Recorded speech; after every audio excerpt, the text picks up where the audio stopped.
Today's topic, of course, is you should start a podcast. We've got Paul LaVota here.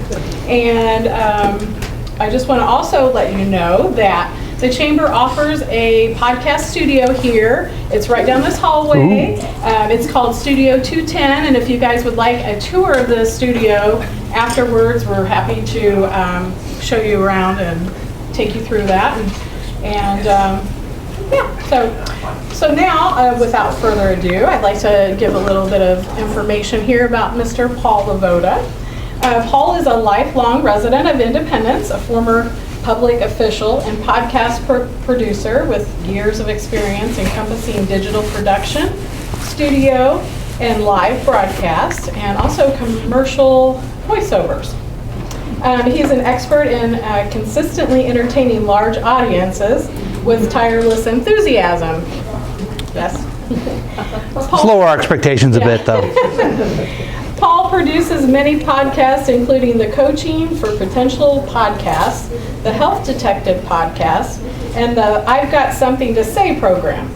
He also hosts and live streams the Week Review. It's a silly radio parody program that no one should really listen to. Paul's words, not mine. Yeah, it's true. Okay, and Paul also holds a master's degree in business from Baker University and also a bachelor's degree in speech communications from UCM. Please help me welcome Paul to the podium. Thank you. Thank you very much. Wow. I can't believe this many people are interested in this topic. I'm glad you're all here. All right, microphones. Now, I just told you you could use your microphone on your laptop. Put that to the side. Okay? Get a good microphone. Forget about it. Okay? Because, yes, sir. So I actually listened to Rory's podcast, and obviously... They put you to sleep right there? Oh, no, obviously, over time, the flow got much better, but also the sound quality got much better. And for me, the sound quality could make or break a Yes. podcast. Uh-huh. So what did you do different on his over time? Great question. I learned how to edit better in Audacity. There were some where he would interview people and then bring the audio back. Those were rough. But we have a better way. The Zoom is a better way to do it. And then the microphones, fixing the microphones was another thing to do. So I've adjusted it as we go along every time. What's a good entry-level I'm microphone? really glad to hear that it's better. Thank you.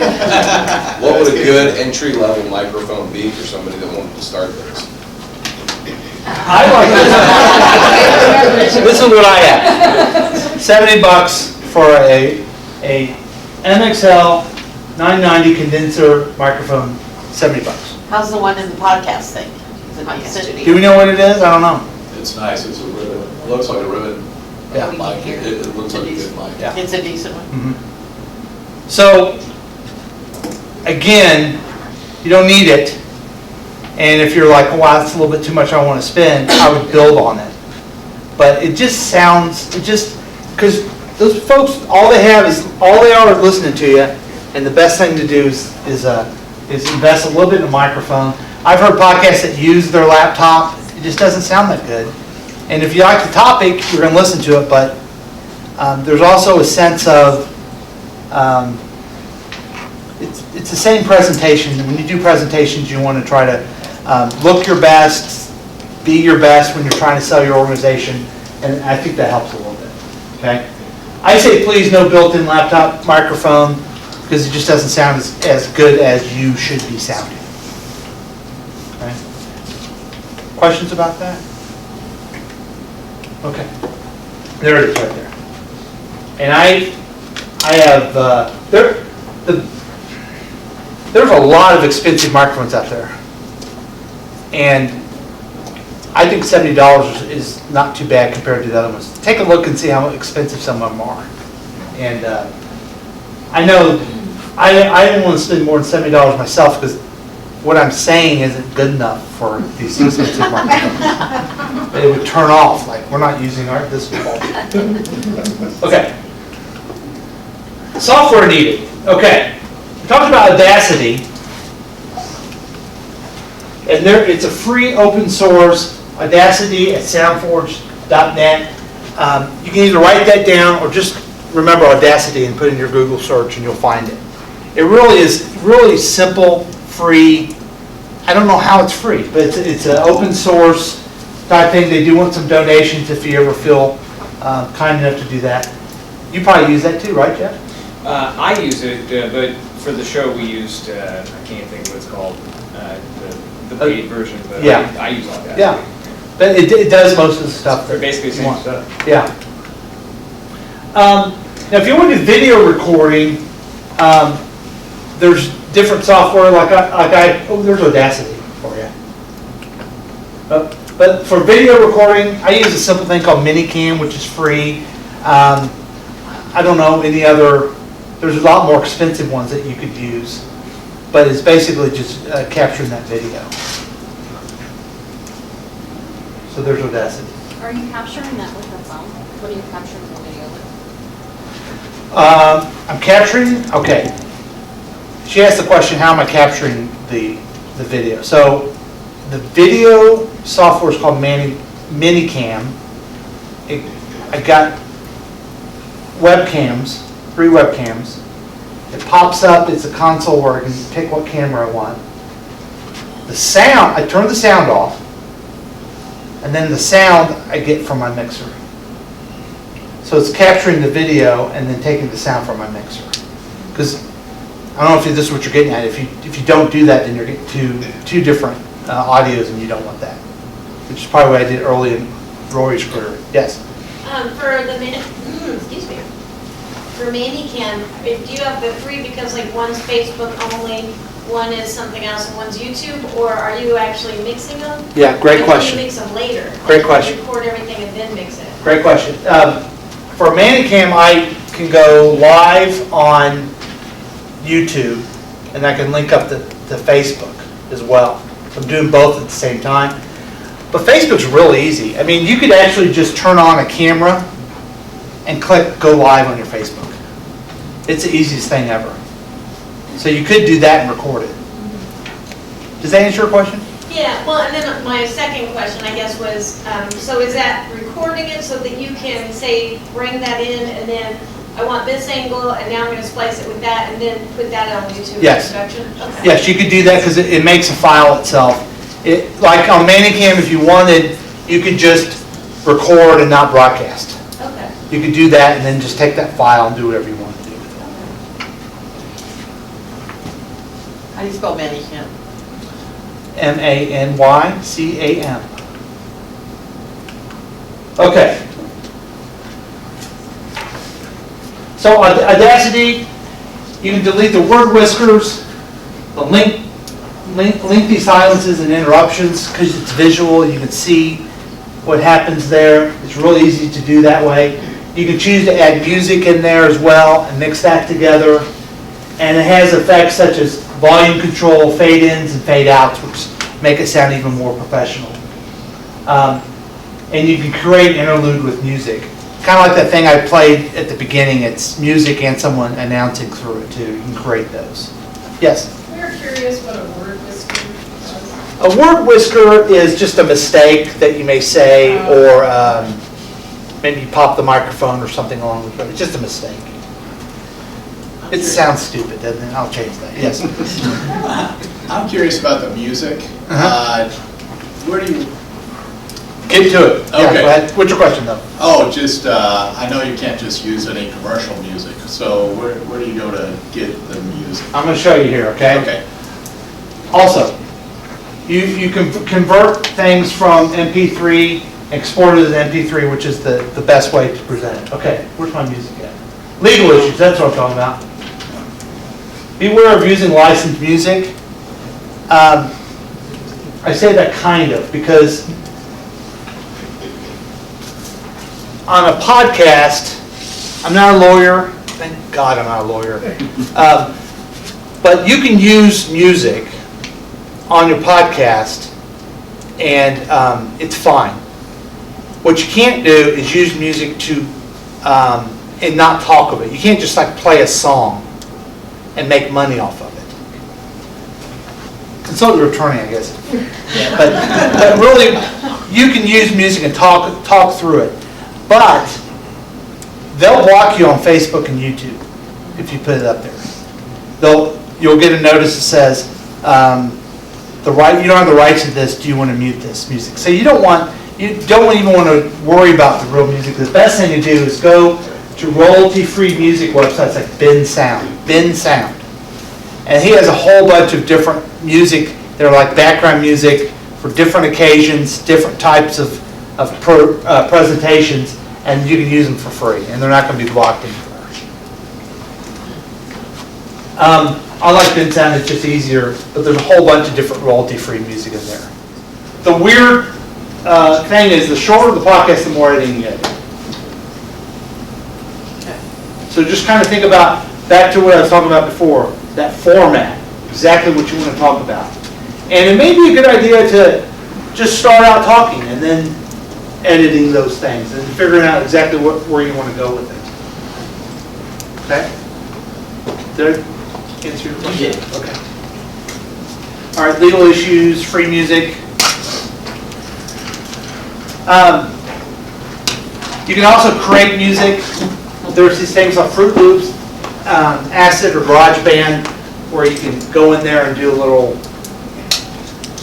their loops, and they go in there. I'm not very good at that. So. That'd be good for, not slow, but for jingles. Jingles, yes. That'd be great Yeah. for jingles. Right. My daughter's a good singer too. She's made some jingles for me if you ever want help with that. Okay. Could you do that? All right. Here's where it gets a little technical. You publish to RSS feed. RSS feed used to publish podcasts. The user will submit to RSS feed. You upload your podcast file to your web host. And you can tell Jeff, tell me if I'm doing this wrong. Okay? So like Jeff he's a broadcasting giant and a technical star. So he had his own server. He would create his own web host in there. So he'd do it and it would go right to his own. Those of us who, and most of us aren't as smart as Jeff, we upload RSS feed to another company. And they get that feed and they distribute it to the different ways to listen. And you add, and what you got to make sure you do is you add that address to iTunes. You got to make it to the iTunes or the Apple, it's called Apple Podcast now. You publicize this address by adding it to a website. That's pretty technical, but I'm going to make it easier for you. Use a podcast hosting. Okay? Here's the most popular ones out there. Buzzsprout, Libsyn. Libsyn's the biggest one. SoundCloud. Anyone use a SoundCloud? You can do the same thing with SoundCloud if you have that. I use Podbean. And it's just a lot easier that way. And what I've done is you go into Podbean and you have different options that you need to use. Either it's a free one where they have limited space, or unlimited. You got to pay about $8 a month to do that. And then you type in what your podcast is about, put the audio file in there, put your graphic in there, and push publish, and it goes to Apple and Google. And all these other ones, you can go in there, like I have, and figure out how to make sure it's all linked up. But usually, if you get it to Apple, you get it to most people. It just happens that way. Let's talk a little bit about, so the pay starts at as little as $9 a month. They have statistics about how you download it. You can link it automatically to social media. So if I'm publishing one, it goes right to Facebook and LinkedIn. it goes to LinkedIn. It doesn't go to Instagram, but it goes to different Twitter. It goes to Twitter. Something. So that's kind of neat. There's mobile apps for it. So the best podcast I've ever did was because of Podbean. I have a Podbean where I can record my podcast right on my phone. And last year, I was out of town. Well, you got to have a podcast, right? Frequency. You got to be consistent. You have to do it. But I was in Sicily. And my brother and his wife and my wife were sitting in the at the ocean in the Mediterranean Sea at the side. But I had to do a podcast. So I took my phone and sat there on the beach and did a podcast. I'm sure you all listened to it. It was the best thing ever. And it was, because it was just kind of neat. What I was told when people listened to it is they liked the different element of it. It sounded different. And I also think I was a lot more entertained because I've been drinking a lot of wine. But that's typical. Okay. So Podbean has a mobile app, which I really like, and it's website and site integration. So they have its own website. It creates its own website for your podcast that you can add to your own website as well. And the customer service is great on there too, and because you just have a question, you email them and they come back. Usually, that's easy to do. You should have followed directions. That's usually what they say. So go check out Podbean if it's something that you're interested in doing. There's a couple shows I do that I use the free Podbean because they're not interested in saving all of their old episodes. So the space issue, we just delete the old ones and we just put the new ones on there. So it's nice and easy. Okay. All right. I mentioned Apple. There really is this is the latest I saw, 525,000 active shows and 18.5 million episodes podcast. And they're all great. 51% of the population has listened to a podcast. That's up from 44% in 2018. And I think it's growing and growing and growing. 45% of the monthly podcast listeners have household income over $75K. Isn't that interesting? Yeah. 55.5% of the listeners play their podcasts on Apple Podcasts. That's how I keep talking about Apple, because most folks go to Apple Podcasts to play. 55.5% of the people are going to use Apple. And that's probably, when we did our hand raise it earlier, who has an Apple phone and who doesn't, that's probably about right? The rest is Google Play and then Spotify. But if you ever look at the statistics, it's Apple, Google Play, Spotify comes in, the rest. So you just got, if you get Apple and Google Play, you really are hitting most folks. Okay? Yes, sir. Does your Podbean, does that integrate with the Alexa and the voice different, or is that something that you're doing already? Or Great question. Thank you. Podbean gets you to Apple. Okay? So then on Alexa, who has Alexa? You know you have different, what's it called? Task? No, what's it called? We're going to find out. Rules. Skills. Different skills. You add a skill called MyPod to your Alexa. And then you're at your home and you say, Alexa, have MyPod play Coaching for Potential. And then it'll play out loud for you. Did you follow me there, Jeff? Well, so you have to educate your listener then, which stinks. Yes, it does. Because I'm trying to think, how would you educate your listener to do that if your method of communication is Alexa? So Right. now you have to try to have them set that up if they're not savvy to it. Good point. It's not Yeah, no, but that's the way, that's how Yes. it's done, and that's the Gary Vee is all about the voice,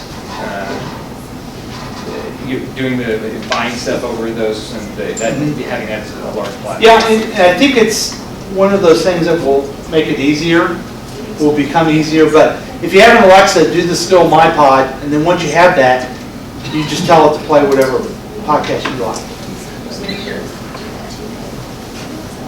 Great question. Okay. Is yours on there right now? So I put myself all the time, walk around the house. Yeah. Wait. The wife loves it. Just make it go to every single room. Yeah. Okay. Any questions about this? Okay. Social media promotion. Facebook, YouTube, Instagram. This is the best way to have people, especially as you have your own specific target that you have, to tell your Facebook friends, and your other social media friends, this is the podcast that I'm doing. You can add a link to where they can listen to the podcast. You can broadcast to those mediums. But this goes right into our idea that we really want to target who we want to listen to. This helps us do that. And make sure you're using that to promote. I really wouldn't recommend a newspaper or television advertisement about your podcast unless it's a more broadcasting type thing. But this is really where you can really target. Like your organization probably has a Facebook page and you put on there. We now have a podcast we want you to listen to. Boom, you got a lot of listeners there. So it's easier to target that way. Does most of your organizations have one of these social medias they use? Not for yourself, but for your organization. Yeah. So go ahead and add on to that. And then LinkedIn, like I mentioned, Rory uses LinkedIn, which is even more focused, even more business focused. I mean, I could see yours, specifically a financial one on LinkedIn, and people say, wow, I'm going to listen to that from now on, because they're there with that mind for my business and improving themselves. Any questions about this? Okay. All right. What about the money? One quick question on it. Yes. When you're talking about social media, you're talking about social media to promote it, but not necessarily for them to be housed there as well. Well, I'm talking specifically to promote it there. To send people to the links to listen to. Yes. Do you recommend also that stuff be on those, like LinkedIn, listen to it directly through LinkedIn versus sending that to a site? Yes, you can do that with a simple link. Right. And Podbean makes it easy because they'll flash it out for you every time you do it. It'll be on there, and it can house there, and people can listen to it there too. Okay. So what about the money? We need to talk about monetizing this. There's different ways you can do this. You can get donations. There's Patreon. There's other ways you can tell people if you're interested in helping this program. Kind of like the old PBS. Now you hear podcasts just all the time. Donate a little bit to this program. We can keep it going. There are sponsorships and ads.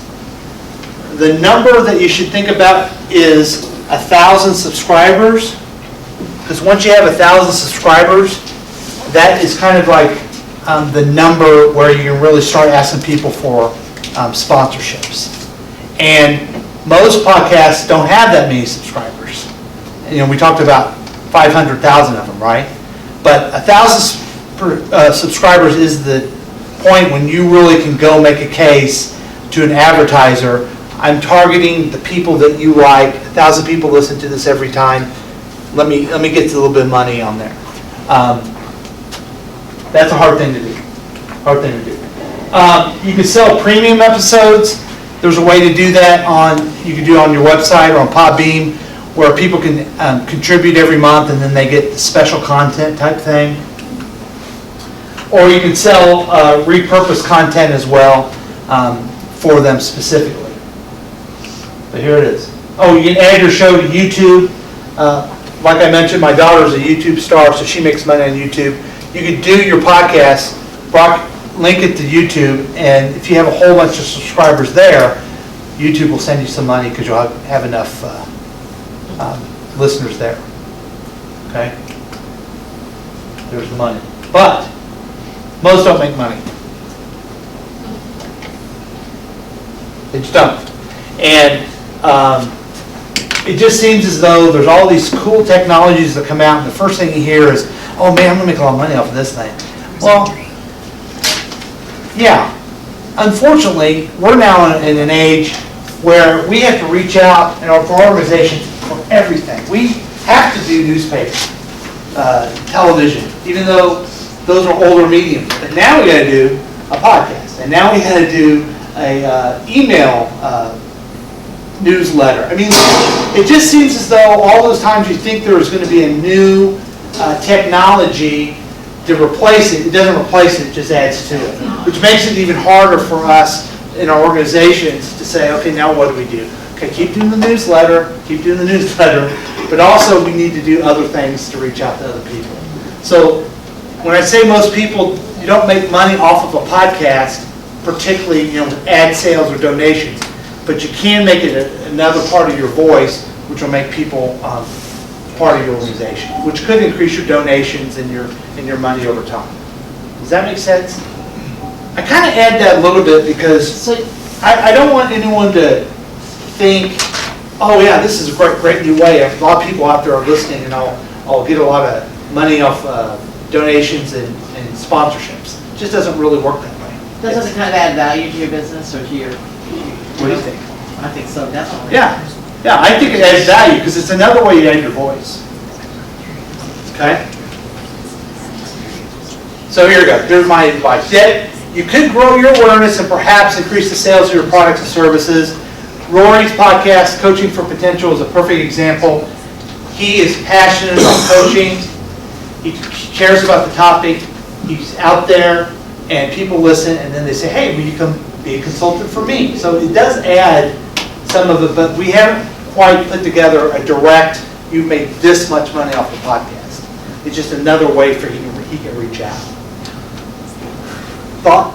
Oh, I thought you had a thought. Okay. That's a difficult thing to do. Yeah, right. Okay. All right. So here's my trade groups or the groups that you're in. Again, they're targeted. They may want to know about the topic that you have. Add to your customer newsletters that you have this. And the other great thing you can do is be a guest on other podcasts and tell them about your podcast. And that way, that adds a lot. Okay? And you could join a podcast network. There's a meetup group that meets every week in town that talks to other podcasters. They have other ideas. Or you can add on social media some other network groups that can help get the word out for your stuff. Again, you guys are marketing geniuses. You don't need for me to tell you that. You can let the word know. Okay. So, I'll leave this quote. Podcast is a great way to develop relationships to hard to reach people. Tim Page, the host of the Conversation Cast, he's very popular. Notice he doesn't say this is a way for me to make $1 million. He's developing those relationships, which are very similar to the goals that you have. Okay? All right. We had some delicious Mexican food. We had great conversation. I probably covered every single thing a person could ever think about for a podcast. But I want you to take 1 minute and think if there's one other thing that you may want some guidance with or a question about. Let me give you 1 minute. Hold that thought. Oh, I had my question. Okay, I want you guys to think of one thing. No, we'll do it. Let's do it this. I'm going to go back to my other. Either a question or something that was an aha, meaning, aha, I didn't know that. I want you to write down one thing that we can ask a question before we wrap it up, or wow, I didn't know that. Okay? I'm going to give you 20 seconds. See a lot of people writing because you already have them in your head. That's good.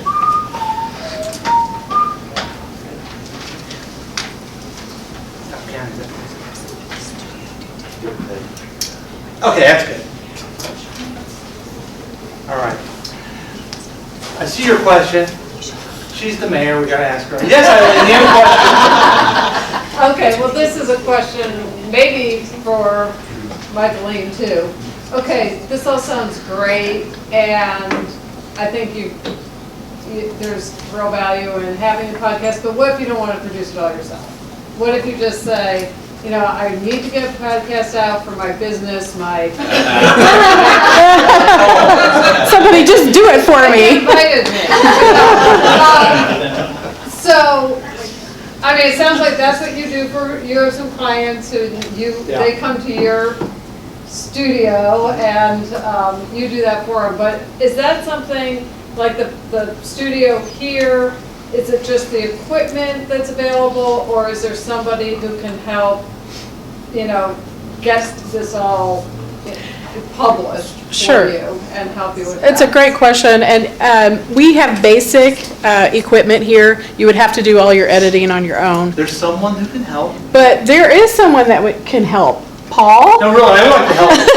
I add this as my last thing because I really like to help. It's just so much fun. Yeah. If you guys ever want me to help, I It's a would. lot, especially for any of us who haven't done it at all and getting Right. started, it's like, gosh, I'd like to kind of see how it goes, see if it feels natural, you know, see if it's, before I become a producer. Yeah. Okay. Yes. What was your question? Oh, I was just wondering if you had suggestions on workshops or resources for people that don't want their voices recorded. Like, I think that's our biggest. What do you mean? What do you mean by that? Like, is there a, like, Toastmasters, or is there some sort of like public speaking class that you would recommend for people who maybe want to practice or learn a little bit about how to be a public voice in this way? Yeah, I would answer that, and more bragging, I have a degree in public speaking, done Toastmasters. I've done a lot of presentations. Believe it or not, even after seeing this, you're like, what? No. So I would say Toastmasters is great, but my main thing, I would answer your question, don't be so hard on yourself. Yeah. Because when you're having a conversation with somebody, you're fine. Don't think you have to be presenting at all. You're communicating good in that one-on-one conversation. Yes. Good point. So, Toastmasters is good, other things are good. Always good to develop yourself. But I bet you just a one-on-one conversation with you about your expertise is engaging and good enough for someone to want to listen to. Thank you. Okay? Yes, sir. If I knew a 52-year-old business person with no technical skills at all but a voice, what is the simplest step-by-step, 2 or 3 or 4 steps that person could do a podcast right now in that room with no further instruction? The simplest thing is go back to what you want to talk about, make a little bit of the thing, go in there, record it, have a sound file, and then from there, the next thing is try to get it to Apple. That's the complicated thing. But go in there and record something that you think you'd want to talk about first. And what medium would a simple-minded person start with? Turning on a microphone and talking. And are we talking about you? 52 is old, man. Yeah. I get to see this cat without asking. I hope I'm gone before I get that old, man. That's all right. I'm just kidding. Yes, sir. So you know, when you talk about getting it on either iTunes or Google Play or whatever, wherever those places are located, if we're looking at trying to reach more existing clientele and have the ability for them to share that with others, does it make sense just to have that housed on your website? We have a blog page now. People can go in and click on whatever blog they want to read, and they can also share that with others. Is there a reason to make a focus getting it out on iTunes or whatever when if you know your demographics are pretty narrow? I guess I would answer your question. There's not a need to do that, but you might as well. It's free to go to Apple. Right. You can always put it on Apple, and it's just easier for them. And then you can send the link to Apple. They can do it on the website, or they can just do it on their phone. Yeah. So Okay. I'd recommend to get it to Apple. Okay. Because it's really not that hard at that point. Again, I can help you with that.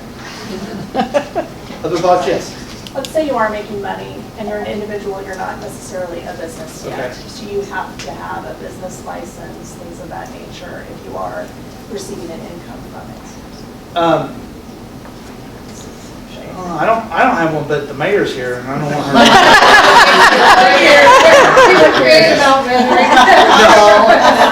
No, because you're not making the money off it. You're just individual, you're just doing it yourself, and you're not making any money. Well, like your daughter, if she's making $200 a month on YouTube, that.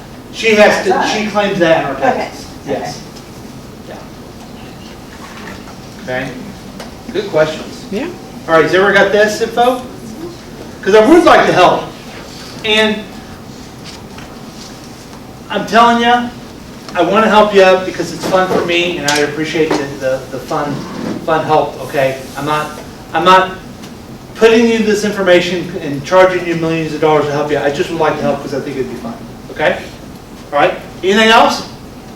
All right. Thank you very much. Let's give a big round of applause.